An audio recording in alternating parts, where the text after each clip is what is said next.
Shabbat Shalom. Ooh, tough crowd. Shabbat Shalom. Ah, there it is. There it is. Little known fact about me. When I was in college, I was on the intramural fencing team. Bet you didn't know, your rabbi knew her way around a weapon. I fenced saber, for those of you who are familiar with the weapons in fencing. It is obviously the superior of the three choices, and if you don't like it, you can fight me. Now, this is funnier in my head. Before I was on the fencing team, though, I didn't really do a lot of athletics. I was never an athletic person. I hated PE or gym, whatever you called it. I was that kid who would try to do whatever they could to get out of any, whatever it was, baseball, softball, basketball, whatever. Horrible. I hated all of it. So it was a real shock to the system to get onto the intramural fencing team and have to learn how to really work out and do sports properly. I know you know all this stuff. All y'all do so many sports, but it was new to me. I didn't really know how to do any of it.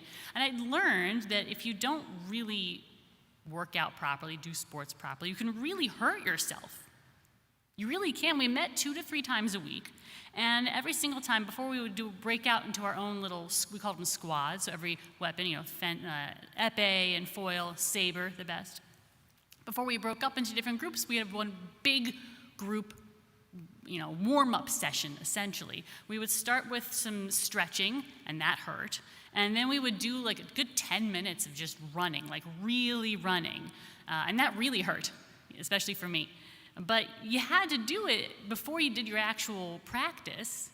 Or, first of all, it wouldn't get so much out of it, and it would really, really hurt yourself. You have to prep before you do something like that. Because whether you're doing fencing or any other kind of sport, any other kind of workout, anything physical, very physical, or even anything very mental, you have to prep. Because if you go in cold, you just start your practice, you start your meet, you start your game, whatever it is, first of all, you won't get as much out of it. Your body's not prepared. And second, you could really hurt yourself if you just kind of go in cold. Your body's not ready for that level of working out and extremity. It's too much. It's too much. You got to prepare first. You got to stretch. Today is the day that we start our stretches for Passover. Today is Shabbat Parah. Literally, that translates to cow Shabbat. Cow Shabbat, I ask you. And I love that. But Shabbat Parah is actually one of a few very special Shabbatot, very special Shabbats. It's not just any old parah, any old cow that we're talking about. It's not just any old cow. It's the red heifer. It's a special cow. A special sacrifice, in fact, the children of Israel, back in ancient times, would make in preparation for the holiday of Passover. And the sacrifice of the red heifer was how, in ancient times, just leave it, it's fine. This is a short one, actually. In ancient times, they would sacrifice this special cow, this red heifer, to get ready for the holiday of Passover. Passover. That's a holiday we Jews actually gave a nickname to. We called it Zman Cherutenu, the season of freedom, our freedom. And you can't move into freedom from slavery, into release from narrowness, lightly. You gotta prep. You gotta do your prep. It's like fencing or like any sport. You won't get as much out of it. And you could even hurt yourself if you just hurtle yourself wildly across the finish line. You burst, we're free, we're free. No. It's got to be done thoughtfully. There has to be some presence of mind.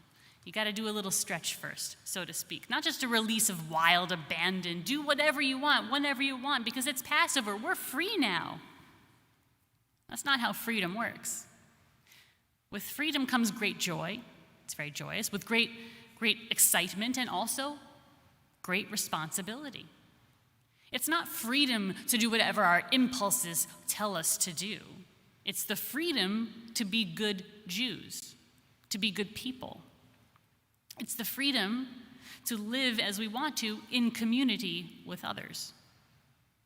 I am sure that the ancient Israelites felt wild abandon as they crossed the Red Sea. They were leaving behind slavery and restrictions and terror. There was terror in being slaves in Egypt.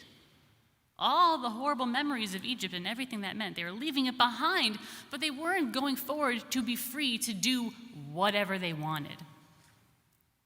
In this parsha, the part of the Torah we just read, it's a reminder of that very fact. The people, in what we just read, they followed their worst impulses in a moment of very down and feeling very abandoned and feeling very hopeless.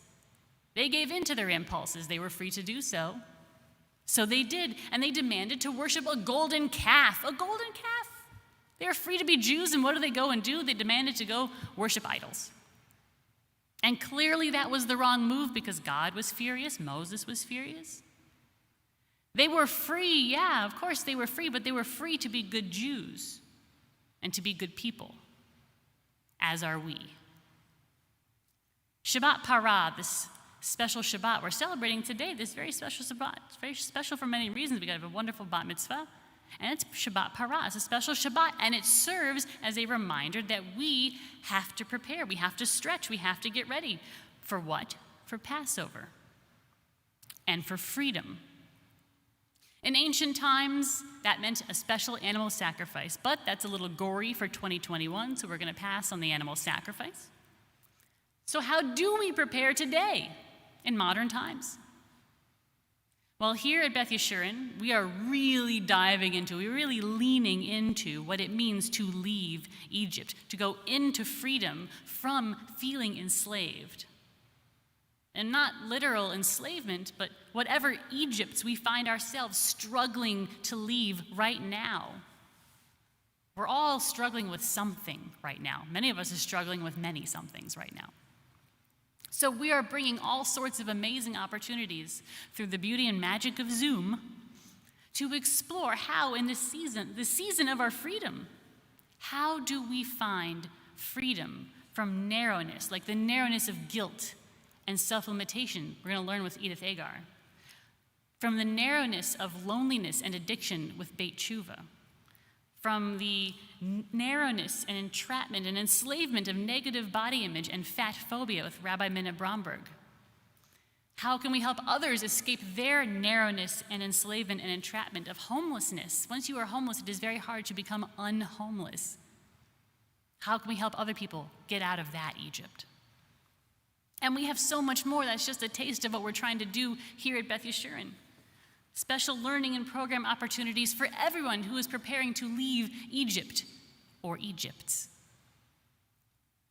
We know that if we don't prepare for freedom, for all the opportunities that freedom provides, we're just going to run about willy-nilly into Passover or whatever.